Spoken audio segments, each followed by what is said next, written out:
Hello everyone, welcome to my channel. This is episode 1 and I really hope that you'll join me, share, hit the like button, and give me a follow. And let's spread good news together. So this episode will be about Imaginal cells. But before I get into that, I'd like to say a couple of other things. How the world is transitioning, and it's transitioning fast. I feel that time is picking up kind of quickly. I think that mental transition is happening, along with spirituality, along with material. I think intellect is transitioning because of technology. And I also think that our feelings, our thoughts, and our emotions are transitioning. And it doesn't have to be a bad thing. It could be good because we can learn more and we can use our God-given gifts. So I like what Charles Haynell says. Man is mind, and his tool are his thoughts. Think about that. Your thoughts are important. It's really everything that drives your life. Everything. And I think that now is the time to become more wise. Use your heart compass as a compass. Really drive with your heart.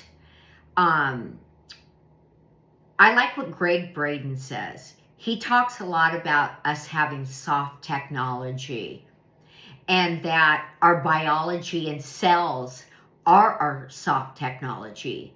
He just wrote a book called Pure Human. I read it. I love it. I think you should get it. Read it. There's a lot of information in it. And I think you should follow his YouTube channel, which is a Greg Braden official. So get that and start with that. And he goes really deep.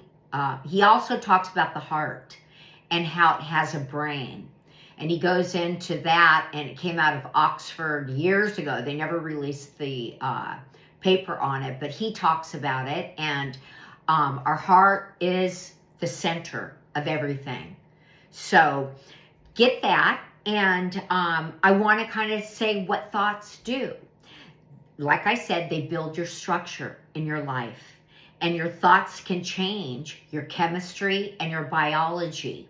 So let's say that you're not feeling good. You can use that to heal yourself through meditative advancement through the mind.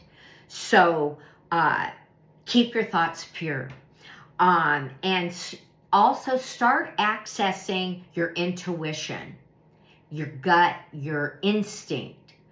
I think a lot of people are losing that and they're just going wild. I mean, on I don't know what social media platform it was, but someone was calling out to get rid of a certain animal. And I was like, good Lord, what's happening? Like, why do we have to kill an animal? Because what? They're overpopulating. They're overpopulating because deep down within, they're using their instinct and they feel maybe some sort of extinction for their group of, tribe. So sometimes that happens where the animal starts reproducing because they're so in touch with the vibrational flow in the world that they feel, you know what? On a vibrational intuition, they connect and they start reproducing more and they start flourishing in that way. So I think humans need to do that too. So my point is that, you know what, use your God-given imagination and connect to the field, to the infinite field, because you can, and access, you can access anything you want in the field. but you have to become stable. And so you become stable, get your vibrational very stable, and then from there, you just paint the canvas that you want and make a beautiful canvas in this life, because you've only got one life. This is it. This vehicle that we're in right now, this is it. So make it good. So moving along, I'd like to go and I'd like to just kind of bring up something quickly before we get into the Imaginal cells. And it's about my book that I'm currently writing. It's titled Tell the World a New Human Story. And what it's about you. It begins with you. What you tell yourself on a day-to-day basis. Remember, life is a mirror, and it reflects back at you through all of the thoughts and the feelings and the emotions that you put out there. So don't forget that. This is what I feel and what I see, because I study pattern recognition. I'm very good at it. And so I study people. And what half of everyone that I see, they have a battle within themselves.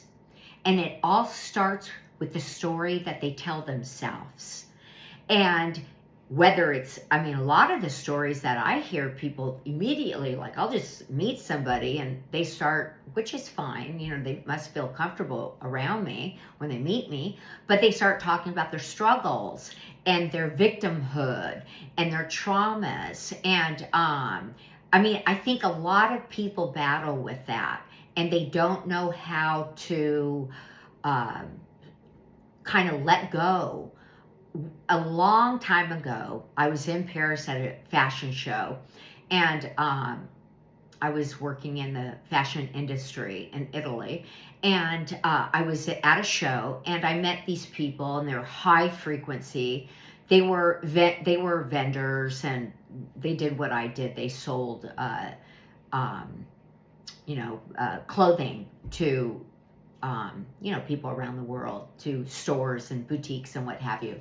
But one person that I met, and I'm still friends with her today, and she is Swedish, and we were talking about this one night. We were all at dinner in Paris, and she was talking about, because one person that was at the table was talking about their trauma. And she looked at the person, and she said to the person, "Is it happening to you now?" And the person said, "No." She said, "Then let it go."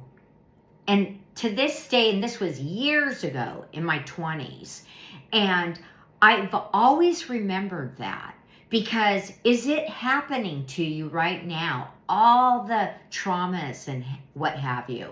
So let go of that, because all it does is bring limitation, and you relive that story over and over and over again. So let go of that, because if it's not happening to you now, then you have to let go of it, right? In order to grow and to reach potential. So let go of it. But I also believe something else. I believe that a lot of people battle with lack and scarcity. This is why we have so much crime. If we didn't have lack and scarcity within, we most likely wouldn't have a lot of the crime. Everybody robbing, from Peter to pay Paul and what have you. So this is something I'm going to dive into exclusively in another episode, because I have a lot to say about that in a lot of industries, including government and what have you, and I have studied it. I'm not just talking off the top of my head. I watch the patterns, and I see the same thing happening and forming, and it's all due to lack and scarcity within. So you gotta get the frequency up. Once you get your frequency up, you'll be in alignment with the field above, which there is no lack. So moving on, one recommendation that I have is a book from the 60s. It's psychocybernetics, excuse me, and it's by Maxwell Maltz. And I've been reading this book since the 70s, and I read it once a year because I want to keep my basics down. And I think you should too, if you want. I think it's a great book. What it does is it's all about self-image and how it really impacts your happiness and your success. If you have a lousy self-image and you're telling that story to yourself on a day-to-day basis, what kind of a life do you think you're going to have? It's going to trickle down, right? If you're in that victimhood, if you're struggling, if you're, you have the traumas and you have limitation, you're going to have to change your self-image. That is a huge part of how your life is moving. I really like Tony Robbins. He talks a lot about this. And if you're not following him, you should, because I think they're very, basics that he talks about, but it's very important. And so, these are the thoughts, the feelings, and your emotions are the ingredients. And this is what I believe. And I mean, I have backup on this. And I've watched people who were in horrible situations, and I helped them change those thoughts, feelings, and emotions, and they grew potentially like so fast. So there is true backup for this. So I do recommend really like looking and doing self-examination. That's another thing. You have to do self-examination. You have to. Every day, you have to look in the mirror and ask yourself, how do I feel today? Do I feel good? Do I feel powerful? And this doesn't mean like pushing people off to the, side of being aggressive. It's about you. It's about, you still have to be kind and what have you. You can't, be a bully. This is about really feeling good within and going within. So your inner world, what do you feel? And you have to be honest. Honesty is everything. If you're not honest and you can't be yourself, then most likely you'll start, you'll get mass psychosis. Look at the world, the psychosis in it. So always be honest and don't worry about what other people say about you. Just be you, be kind. Okay, so just that's a little bit that I have in, the basis of the book, but there's more to it. I also write about ancestral photons, which I've been studying for, the last 5 years. I've been doing a little bit of experiments and stuff on myself.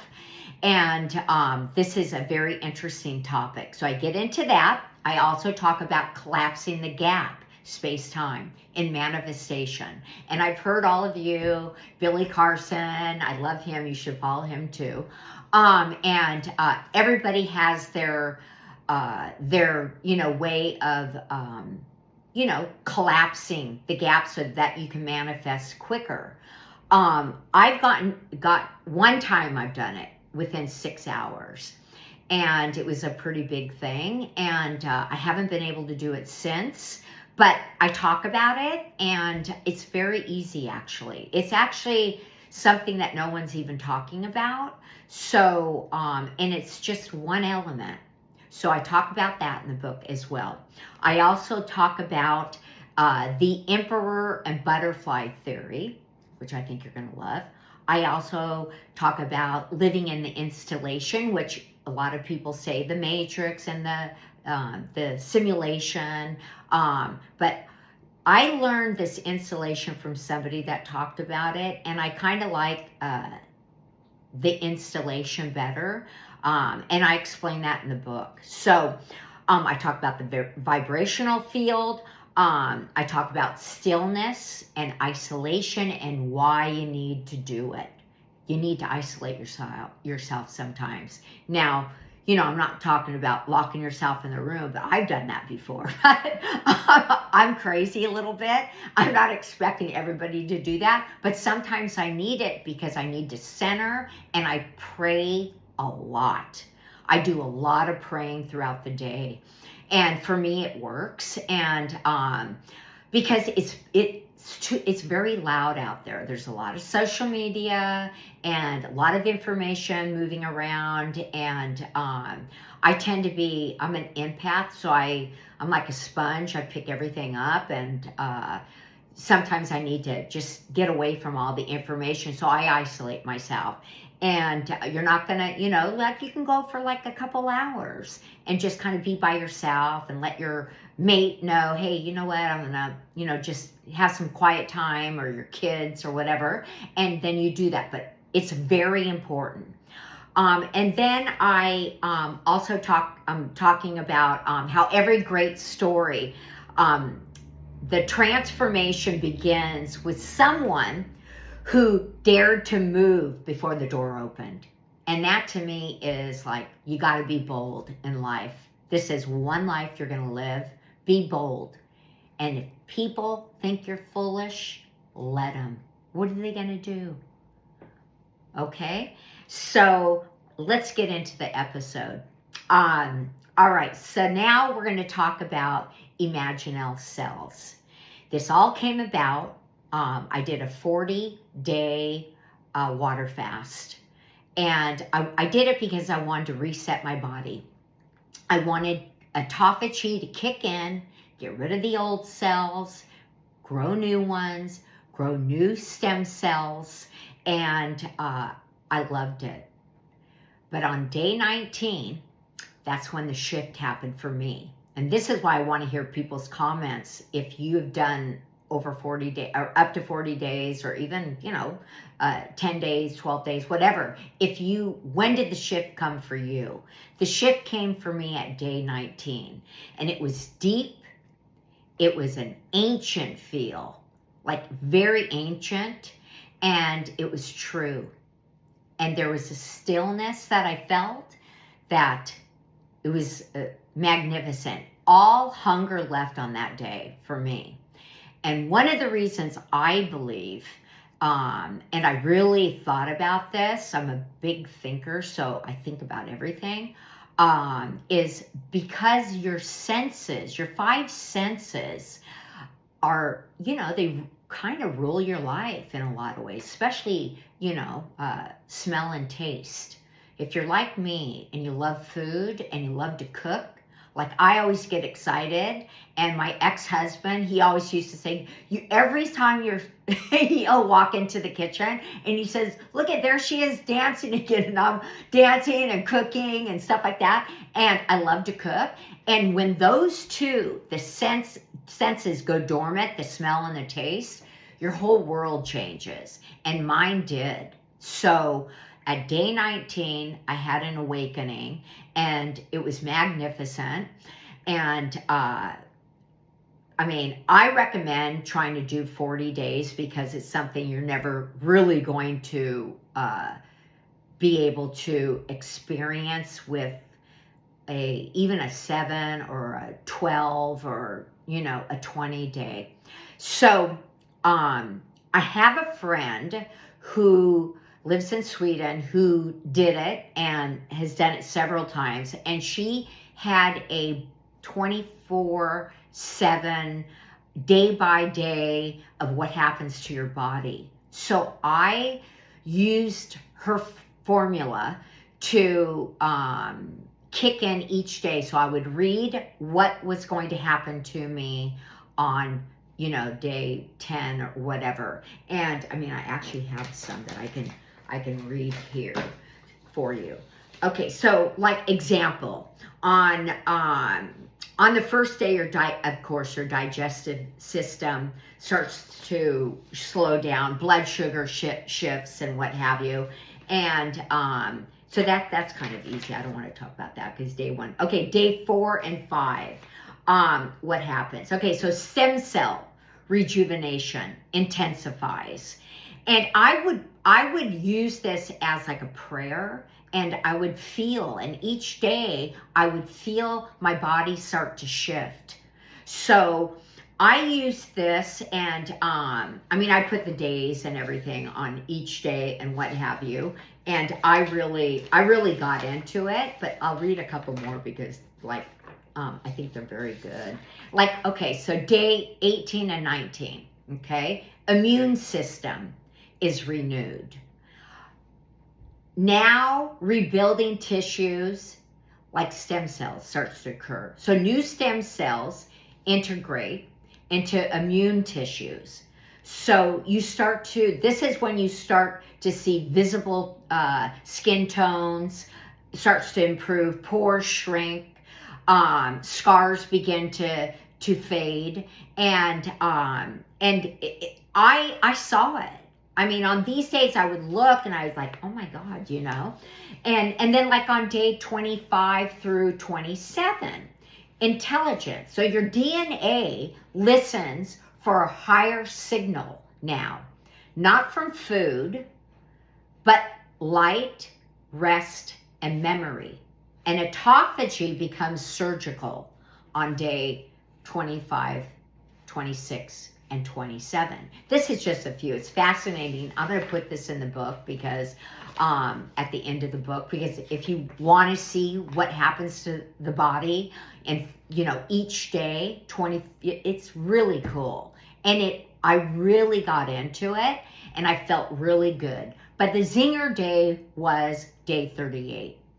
And this is where I no longer felt separate from anything.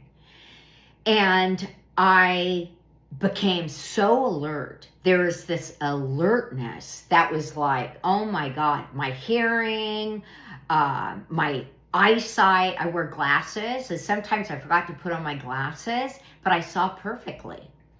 And then I got into a Zen mode. So I had to let go of like talking to people because it was too much of blah, blah, blah, fighting with their mates and stuff. And I was in such a Zen mode and I felt really good and I wanted to stay in it. So I isolated myself. I started isolating myself like probably day 15. And I don't work, so I was able to do that.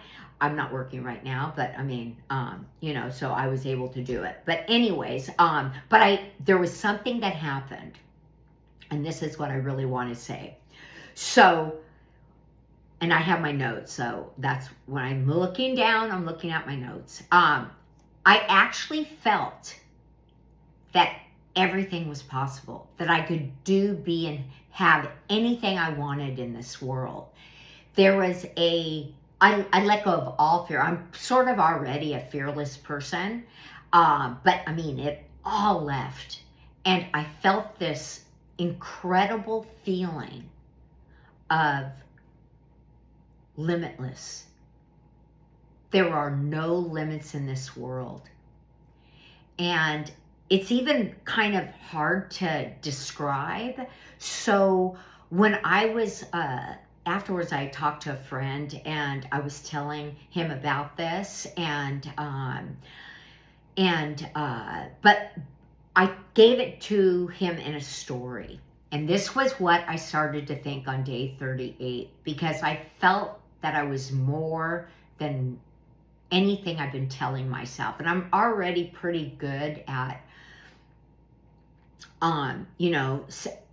self-image and I don't think I'm I think highly of myself.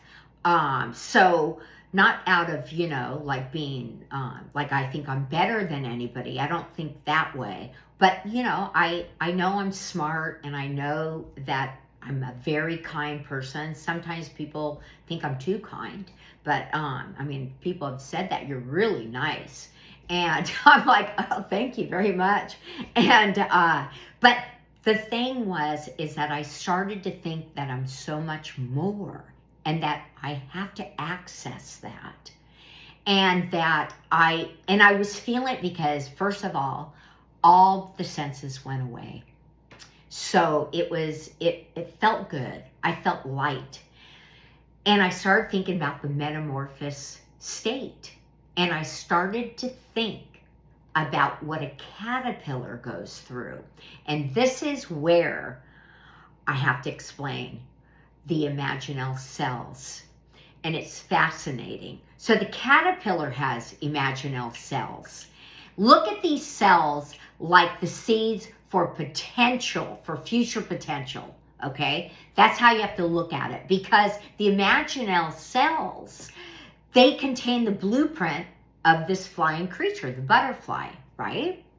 So it comprehends that, the caterpillar does, right?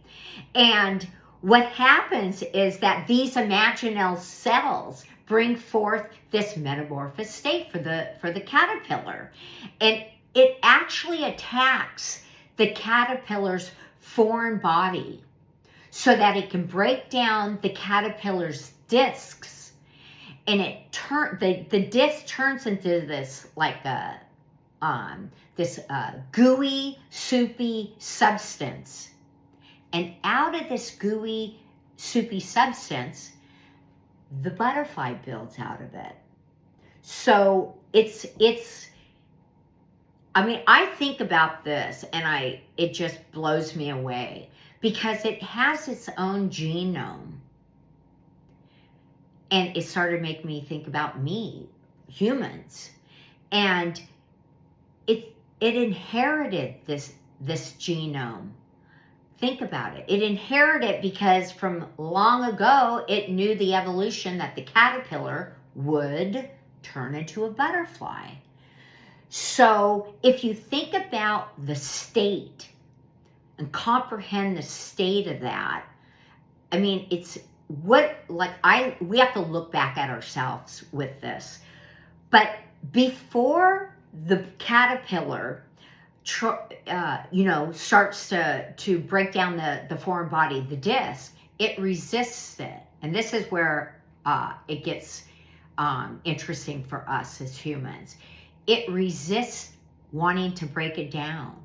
It doesn't want to let go, but it knows that it has to, and it does. And it lets go because it knows one thing: it will not be able to fly. And it needs the wings to fly. So then it breaks it down. And it gets me thinking about the actual potential of humans. And this is what humans do. They resist and they resist and they resist their potential. And a lot of people never reach it. And it's something that I believe that, we're at a time, like I said at the beginning, we're transitioning as a world. We are. And we have to know it. And we have to accept it. And we have to understand it. And we have to grow. We have to be like the caterpillar. It has the genome. We have genomes in us that we may not know about, that we need to access. And this is where I felt like I went to 44 days. I didn't go to I went 4 more days. I accidentally did it because I started thinking too much about this. And then I didn't want to eat. And I was like, I don't want to lose this feeling I'm feeling. So I went to 44 days.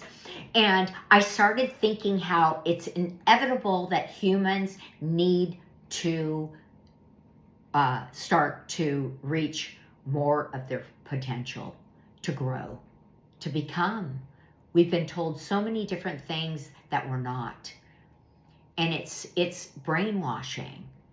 All the narrative out there, the misinformation, the little me. We're not little at all. We're incredible beings, and we have to know that, and we have to start to tell that human story within us, not by smashing people down, but by, you don't have to smash anybody down to reach your full potential. You have to go within, and you have to awaken that genome that you were inherited with, that all of us were. And that's the story that I'm talking about. Tell the world a new human story. Tell yourself a new story about who you are. Don't let the world tell you who you are. You're more than what they tell you. So your greatness, whatever that is that you feel, that's kind and helps other humans, and, because when you're thriving, people see you thriving, and it gets them excited, and they go, oh my God, I remember when so-and-so, could barely pay their bills, or, what, they always wanted to start that business. It's just a really side note. Like, I grew up in Newport Beach, California, and we used to go surfing, a bunch of it. There's always this group of people. This is when I was younger, but we all had our dreams. We'd be sitting on the board waiting for the next, to catch the next wave. And we would always talk about our dreams. And, I don't want to mention anybody's names, but, I haven't talked to them, but I was looking them up like about 5 years ago, and a lot of them did do what they said. Just like I said, I wanted to work in Italy, and I wanted to get into the fashion business. And somebody that I know, I don't think I should mention, but anyways, I ended up, like, when I was working in Italy, we had, some of us had recontacted and each other in Newport Beach, and I was living there at the time. And so he was working, doing, catering to all of the, private jets, and cleaning them and doing all that. And we were young. We were in our 20s. And I said, oh my God, you're doing what you said on the board. And he said, and you're doing what you said on the board. And I said, isn't it great? Anyways, like, he's huge. He's doing incredible things in Newport Beach. And he's my age. I'm 64. And I rented part of his, he was working at John Wayne Airport. At the time it was called John Wayne Airport, but now it's called something else. I don't remember, but Orange County Airport. And he had a hangar, and I rented a hangar, part of it, like a little office. And I was working in Italy, and I set up all the Italian clothing. And I thought, all these rich men that have their private jets and stuff. But the thing is, it didn't really succeed because they were all yuppies, and they liked all of the, yuppie clothing. They didn't like Italian clothing. So, it kind of didn't, I sold some things, but like, it was a good idea, but it just was kind of the wrong timing there, because Orange County is very conservative and, preppy. And, but my friend Mike, he was like, yes, do it. Here, use this portion, and, da-da-da-da. And, but you have to, like, that was a bold move. Now, I didn't think about, oh my God, it's, people don't really dress Italian in Orange County, but I think they do now. They like Italian clothing. And I had sold suits and shirts and the whole thing. It was beautiful, all handmade out of Vicenza, Italy. And so these are the things that you just, you just make the move, you do it. Sometimes, you don't think about it too much, because you'll talk yourself out of it. So I just went ahead and did it. I did lose some money, but it was all right. I learned, and that was that. But my point is that, like the butterfly, it gives up resisting, and it becomes or not the butterfly, the caterpillar, it becomes the butterfly, and it flies and has wings to fly. So I think I'll close this up. I'm at 35 minutes, and I really want to thank everybody. I hope you guys will join me through this, this adventure that we have. And I have many things I'm going to be talking about. And I'm very excited, and I hope that you'll leave some comments, anything that your experiences on fasting. I really want to know that, and I will, write back to you and make comments about it to you. And then I'll just see you on the next episode. All right. Thank you. Bye now.